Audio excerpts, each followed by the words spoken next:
19장 나의 구속자가 살아계시니. 10번의 모욕, 억울함을 호소하다. 빌닷의 잔혹한 저주가 끝나자 욥은 고통스러운 신음과 함께 몸을 뒤척였다. 그는 친구들이 던지는 말의 돌팔매질에 맞아 영혼이 피투성이가 된 듯했다. 욥은 젖은 눈으로 그들을 쏘아보며 더 이상 참을 수 없다는 듯 격정을 토해냈다. 욥은 가슴을 쥐어뜯으며 절규했다. 너희가 내 마음을 괴롭히며 말로 나를 짓부수기를 어느 때까지 하겠느냐. 너희가 10번이나 나를 학대하고도 부끄러워하지 않는구나. 히브리어 괴롭히다는 슬픔을 주다 혹은 고통스럽게 하다는 뜻이며, 짓부수다는 곡식을 절구에 넣고 빻아 가루로 만드는 행위를 의미한다. 욥은 친구들의 말이 자신의 인격을 가루로 만들고 있다고 느꼈다. 여기서 10번은 문자적인 횟수라기보다 완전함과 극치를 상징하는 숫자다. 탈무드는 역사적으로 이스라엘이 광야에서 하나님을 10번 시험했듯이 친구들도 욥의 인내심을 극한까지 시험하고 있다고 해석한다. 욥은 너희는 나를 위로하러 온 것이 아니라 10번이나 내 영혼을 난도질하러 온 고문 기술자들이다 라고 항변했다. 욥은 자신의 무죄를 주장하며 설령 죄가 있다 해도 그것은 내 문제라고 선을 그었다. 비록 내게 허물이 있다 할지라도 그 허물이 내게만 있느냐. 너희가 참으로 나를 향하여 자만하며 내게 수치스러운 행위가 있다고 증언하려면 하려무나. 이것은 법적인 방어 논리다. 욥은 친구들이 자만하다라는 태도로 자신을 심판하려 하지만 결정적인 증거를 대보라고 역으로 신문했다. 하나님의 그물과 막힌 길. 욥은 친구들의 공격보다 더 두려운 것, 즉 하나님이 자신을 상대로 벌이는 전쟁을 묘사했다. 그는 자신이 포위당한 성과 같다고 느꼈다. 욥은 하늘을 가리키며 억울함을 호소했다. 하나님이 나를 억울하게 하시고 그분의 그물로 나를 애워싸신 줄을 알아야 할지니라. 여기서 억울하게 하다는 구부리다, 왜곡하다는 뜻이다. 욥은 하나님이 정의를 굽혀 자신을 죄인으로 만드셨다고 주장했다. 또한 그물은 사냥 도구이자 동시에 요새나 포위망을 뜻한다.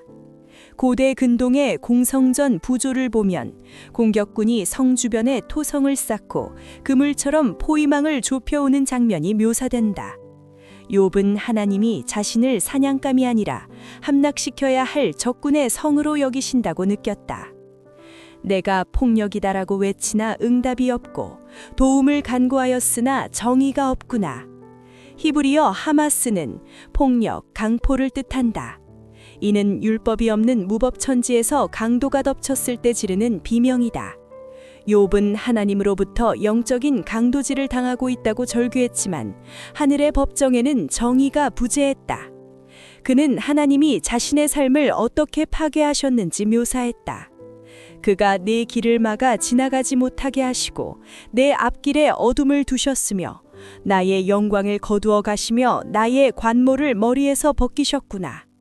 관모는 왕관 혹은 존귀한 자가 쓰는 터번을 의미한다. 고대 사회에서 왕이나 귀족의 관을 벗기는 것은 직위 해지와 굴욕을 상징한다. 하나님은 동방의 왕과 같았던 욥의 명예를 박탈하고 그를 발가벗겨진 죄수로 만드셨다. 사면으로 나를 허시니 나는 죽었구나. 내 희망을 나무 뽑듯 뽑으시고. 헐다는 성벽을 무너뜨리는 군사용어다. 빌닷이 18장에서 욥을 마른 나무에 비유했다면 욥은 하나님이 그 나무를 뿌리채 뽑으셨다고 응수했다. 이제 그에게 회복의 가능성은 사라진 듯했다. 철저한 고립, 타인이 된 가족들. 하나님의 공격은 사회적 죽음으로 이어졌다. 욥은 가장 가까웠던 사람들로부터 철저히 버림받은 현실을 뼈저리게 묘사했다. 욥은 텅 빈 주위를 둘러보며 쓸쓸하게 말했다. 나의 형제들이 나를 멀리 떠나게 하시니 나를 아는 모든 사람이 내게 낯선 사람이 되었구나. 히브리어 낯선 사람은 단순히 모르는 사람이 아니라 이방인 혹은 적대적인 타인을 뜻한다. 한때 욥의 식탁에 둘러앉았던 형제와 친척들이 이제는 욥을 전염병 환자 보듯 피하고 있었다. 이는 고대 이스라엘 사회의 기본 단위인 아버지의 집 공동체가 완전히 붕괴되었음을 의미한다. 내 집에 머무는 자들과 내 여종들은 나를 낯선 사람으로 여기니 내가 그들 앞에서 타국 사람이 되었구나. 내가 내 종을 불러도 대답하지 아니하니 내 입으로 그에게 간청해야 하겠구나. 가장 충격적인 것은 종들의 태도였다.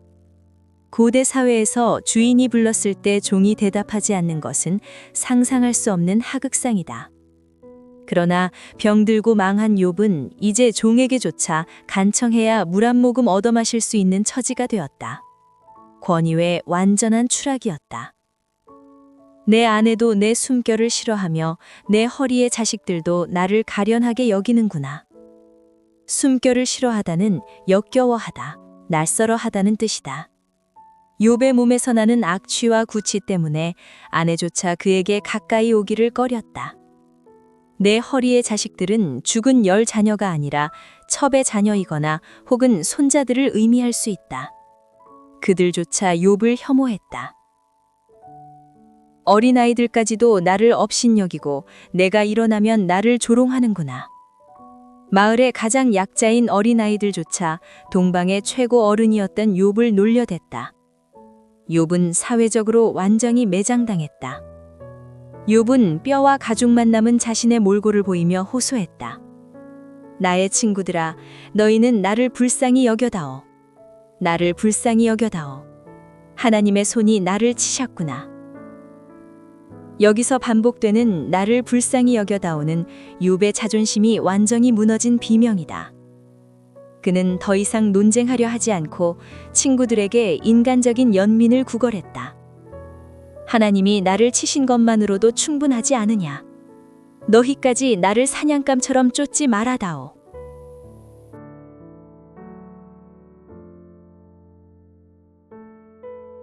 돌에 새겨진 외침, 영원한 기록. 극한의 고통 속에서 욥은 갑자기 태도를 바꾸어 미래를 향한 감렬한 소망을 품기 시작했다. 지금 당장은 아무도 자신의 결백을 믿어주지 않기에 그는 영원히 남을 기록을 원했다. 욥은 눈을 반짝이며 외쳤다. 나의 말이 기록되었으면, 책에 쓰여졌으면, 철필과 납으로 바위에 영원히 새겨졌으면 좋겠노라. 그는 세 가지 기록 매체를 언급했다.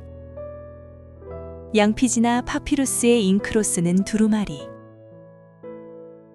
단단한 금속 펜으로 글자를 파고 그 홈에 녹인 납을 부어 글자를 선명하게 하는 기법, 가장 영구적 매체인 바위.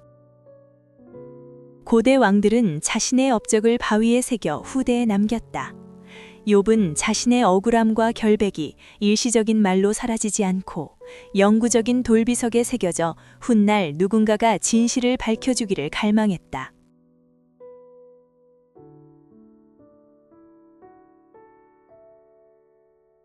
나의 구속자가 살아계시니 부활과 신혼의 확신.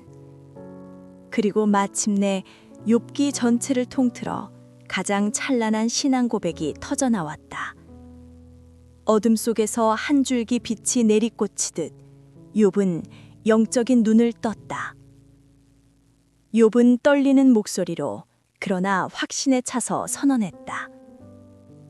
내가 알기에는 나의 대속자가 살아계시니 마침내 그가 땅 위에 서실 것이라. 히브리어 대속자는 고엘이다. 이는 구약 율법에서 매우 중요한 개념이다. 고엘은 가까운 친족으로서 가난한 친척의 땅을 되사주거나 빚을 갚아주거나 억울하게 죽은 친척의 피를 복수해주는 기업 물을 자를 뜻한다. 욥은 지상의 친척들에게 버림받았지만 천상에 자신의 진짜 고엘이 살아계심을 깨달았다. 그분은 욥이 죽은 뒤에라도 이 땅의 먼지 위에 서서 욥의 억울함을 풀어주고 명예를 회복시켜 줄 것이다. 랍비들은 이 고해를 메시아로 해석하기도 하고 하나님 자신으로도 본다. 욥에게 하나님은 박해자인 동시에 구원자라는 이중적인 모습으로 다가왔다. 욥은 죽음 너머의 세계를 내다보았다. 내 가죽이 벗김을 당한 뒤에도 내가 육체 밖에서 하나님을 보리라. 이 구절은 해석이 분분한 난제다. 육체 밖에서는 문자적으로 내 살로부터 라는 뜻이다. 이는 두 가지로 해석된다. 하나는 육체가 없는 상태에서 죽은 후 영혼의 상태로 하나님을 뵐 것이다.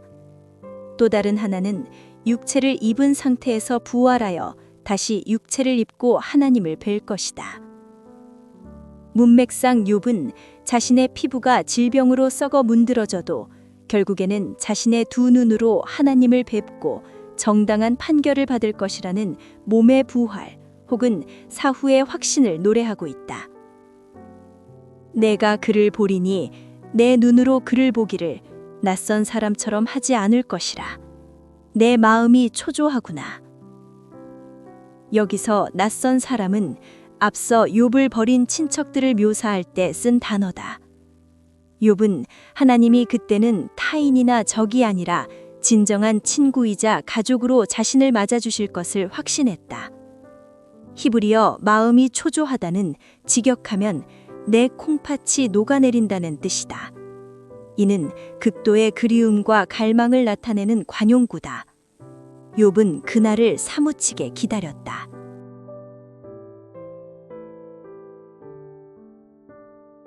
친구들을 향한 최후의 경고. 황홀한 환상에서 깨어난 욥은 다시 차가운 현실로 돌아와 친구들에게 경고했다. 그는 엄중한 목소리로 말했다. 너희가 만일 이르기를 우리가 어떻게 그를 추격할까? 문제의 뿌리가 그에게 있다 할진대. 친구들은 여전히 고난의 원인이 욥의 죄에 있다고 믿으며 그를 사냥감처럼 쫓고 있었다. 너희는 칼을 두려워할지니라. 분노는 칼의 형벌을 부르나니 너희가 심판이 있는 줄을 알게 되리라. 욥은 전세를 역전시켰다. 이제 심판을 받아야 할 대상은 욥이 아니라 무자비하되 욥을 정죄한 친구들이었다. 칼은 하나님의 공의로운 심판을 상징한다.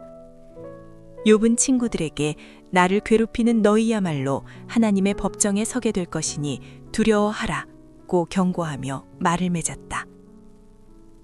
욥의 눈은 더 이상 절망으로 흐리지 않았다. 비록 몸은 썩어가고 있었지만 그의 영혼은 살아계신 구속자를 바라보며 단단한 바위처럼 굳건해져 있었다. 이제 그는 혼자가 아니었다.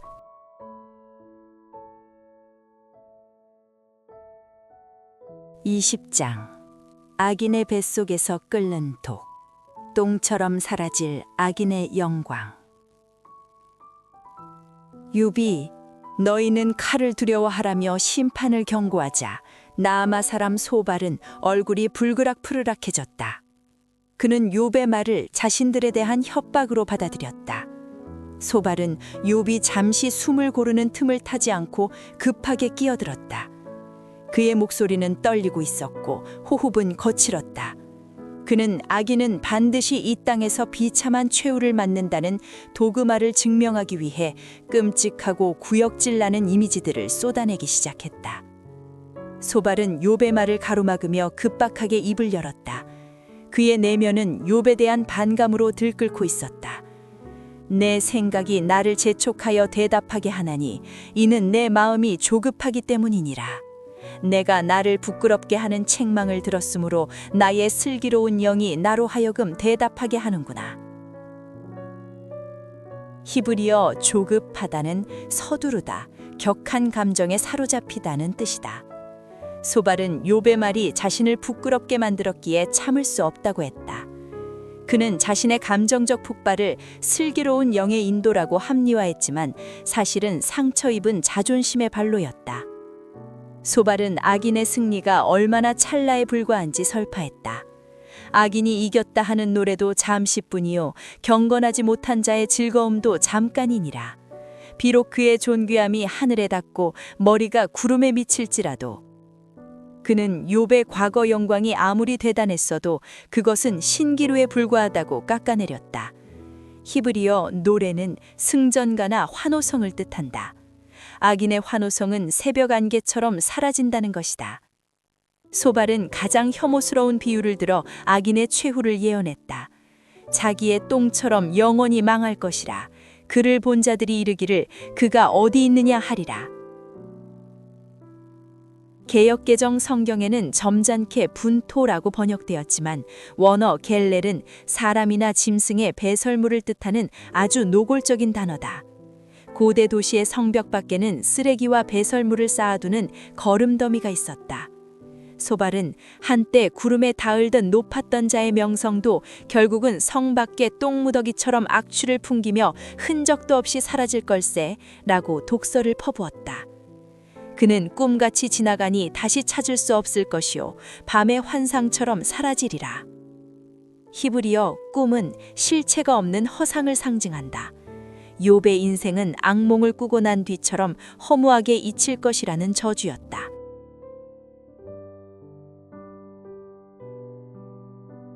가난한 자를 삼킨 대가. 소발은 욥이 과거의 부를 축적한 과정에 의문을 제기했다. 그는 욥이 가난한 자들을 착취했기에 지금 그 대가를 치르고 있다고 확신했다. 그의 자녀들은 가난한 자에게 은혜를 구하겠고 그도 얻은 재물을 자기 손으로 도로 줄 것이며 그의 뼈에는 청년의 기운이 가득하나 그 기운이 그와 함께 흙에 누우리라. 소발은 욥의 자녀들이 죽은 이유를 설명하는 대신 악인의 자녀들이 겪을 비참한 미래를 묘사하며 욥을 공격했다. 은혜를 구하다는 비위를 맞추다, 배상하다는 뜻이다. 악인의 자식들은 아비가 빼앗은 것을 갚기 위해 가난한 자들에게 굽실거려야 한다는 것이다. 미쉬나의 손해배상법은 훔친 물건은 반드시 원주인에게 돌려주어야 한다고 규정한다. 소발은 하나님이 욥에게 강제 집행을 하고 계신다고 보았다. 소발은 죄의 달콤함과 그 치명적인 결과를 음식에 비유했다. 그는 비록 악을 달게 여겨 혀 밑에 감추며 아껴서 버리지 아니하고 입천장에 물고 있을지라도 사탕을 녹여 먹듯 죄를 혀 밑에 감추고 즐기는 악인의 모습을 묘사했다. 그러나 그 결과는 참혹했다. 그의 음식이 창자 속에서 변하며 뱃속에서 독사의 쓸개가 베느니라. 히브리어 독사는 맹독을 가진 코브라를 뜻한다. 고대인들은 뱀의 독이 쓸개에 저장되어 있다고 믿었다. 소발은 자네가 삼킨 재물과 쾌락이 지금 뱃속에서 코브라의 독으로 변해 자네 장기를 녹이고 있는 것일세 라고 진단했다. 이것은 인과응보를 넘어선 자업자득의 논리였다.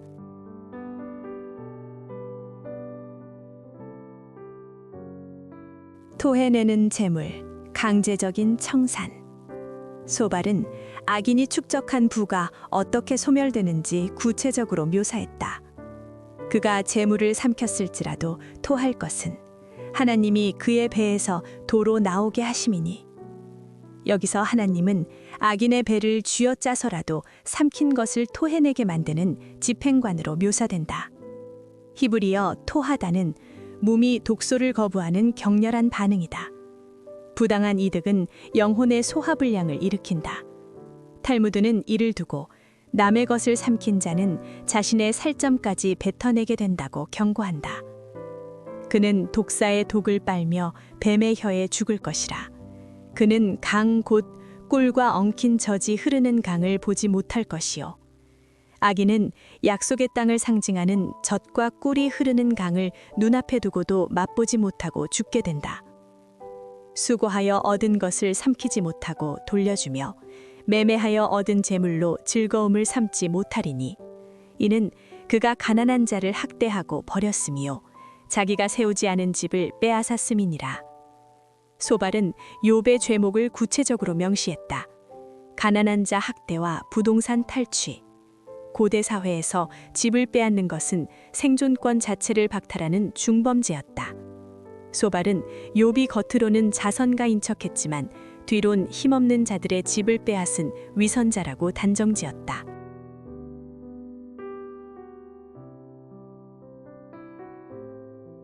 하늘에서 떨어지는 불, 땅에서 솟는 증인. 소발은 악인의 내면에서 일어나는 탐욕의 불길과 외부에서 닥치는 하나님의 심판을 연결했다.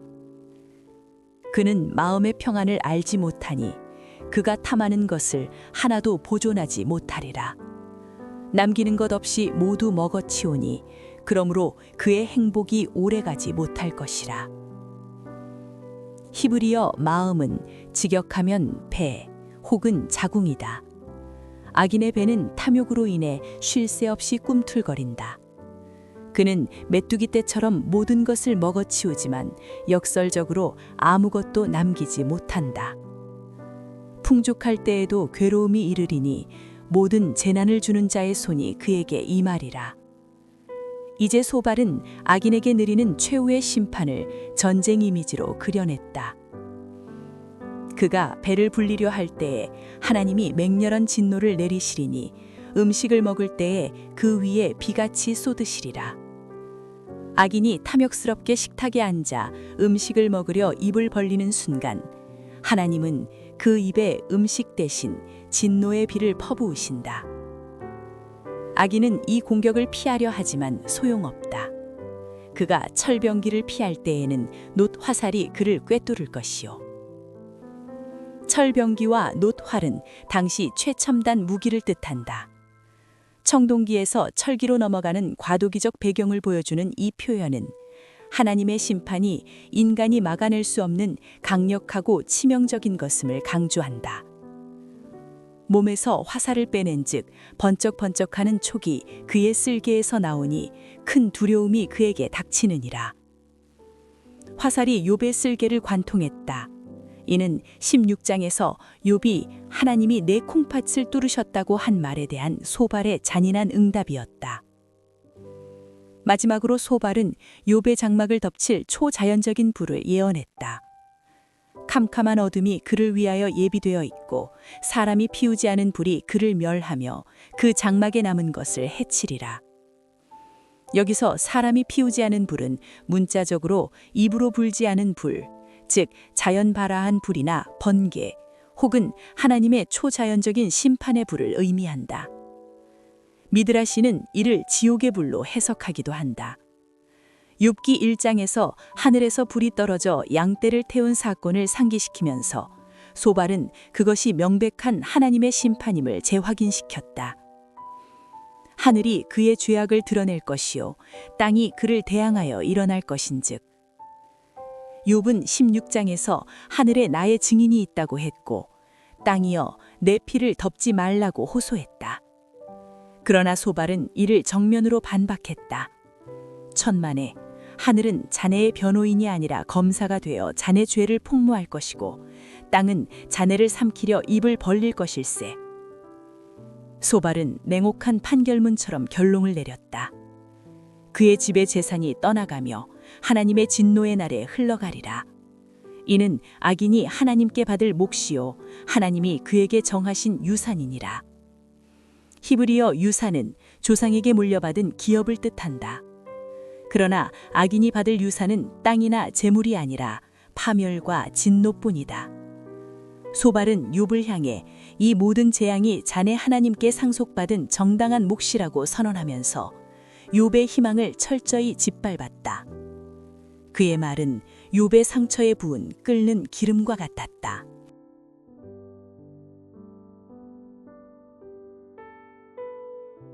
오늘도 텍스트 너머의 더 깊은 성경의 은혜를 받으셨나요? 받으셨으면 구독과 좋아요를 꾹 눌러주세요. 영상 제작에 많은 힘이 됩니다.